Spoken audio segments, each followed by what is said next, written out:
Hey guys, thanks for watching. Welcome to my channel Soumya's Book Station. I'm Soumya. If you like my videos, please like and share them and subscribe to my channel. And please do not forget to press the bell icon so that every time I post a video, you get notified. In today's video, I'm going to review Origin by Dan Brown. So let's get started. So Origin is the fifth book in the Robert Langdon series by Dan Brown. I've also reviewed this book on my blog. I'll leave the link to that review in the description. Robert Langdon is in the Guggenheim Museum Bilbao in Spain, and he is here to attend an event where there is a presentation by his former student and a billionaire computer scientist Edmund Kirsch.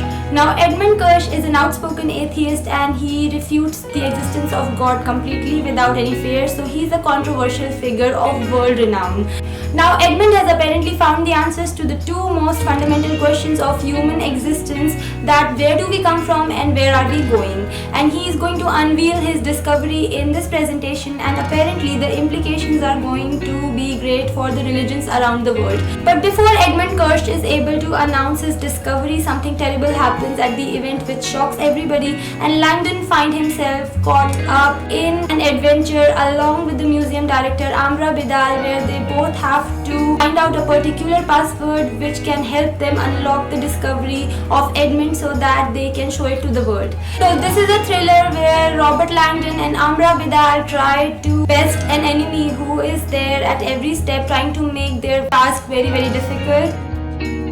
Talking about the characters in the story, there is Robert Langdon, Harvard professor of symbology and religious iconology. He's somebody who has a great presence of mind and he's very intelligent. He knows a lot about symbols, and that has helped him save himself from a lot of problems. Then there is Amra Bidal, who is the director of Guggenheim Museum Bilbao. She is stunningly beautiful and she is an intelligent woman and she is her own person. Then there is Edmund Kirsch, who is a billionaire computer scientist and he is an outspoken atheist, which makes him very infamous among the people who are devout followers of religion. Then there are other characters in the story as well. There is Spanish royalty, there are religious leaders, and even an extraordinary supercomputer.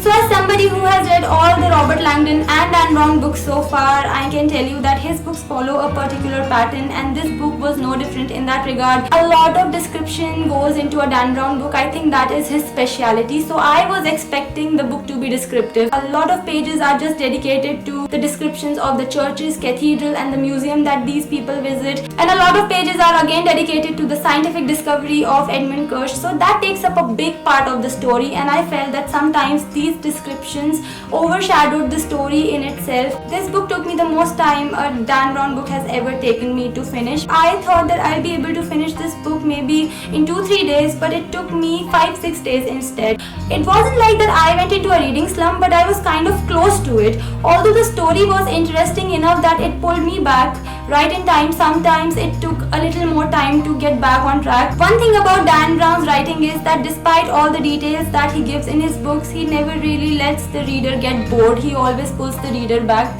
That happened in this book too. But I would just like to say that because of all these descriptions, this book became too lengthy and a bit tiresome to read. A lot of things were taking place in the book, so because of that, my mind kind of went all over the place. All through the story, Robert Langdon's character is as endearing as it ever was. Amra Bidal's character is not bad too, but again Robert Langdon mostly overshadows everybody in the story. That's my opinion. He's my favorite character, and it's because of his character that I primarily like reading Dan Brown's books. I personally felt that the story was not as racy as you would expect a thriller to be because of all the description. Again, it kind of slowed the speed of the story down. As for the mystery factor of the story, I'm kind of sad to say that I sort of predicted what was going to happen, and I was more or less right. So that spoiled the thrill for me. But despite that, I felt that the book wasn't written bad. If you are a Dan Brown fan and if you are a Dan Brown loyalist, you are definitely going to love this book because this book has every Dan Brown element in it. Just that it is a bit too lengthy, and as for the suspense or the thrill factor, it did not really wow me or blow me away that much, but it was still written nicely. Overall, I would like to say that this is not a boring book. This is interesting and it does manage to capture your interest, but this is not a spectacular book. My rating for this book is going to be 3.5 stars. So how many of you have read Origin by Dan Brown? Just let me know in the comment section, and what are your opinions about Origin. And if you haven't read it, do you plan to read it soon? Just let me know in the comment section. So that was it for my today's video, guys. I hope you found my review useful. If you want to connect with me on my social media, then the links are in the description box. I'll be back with my next video super soon.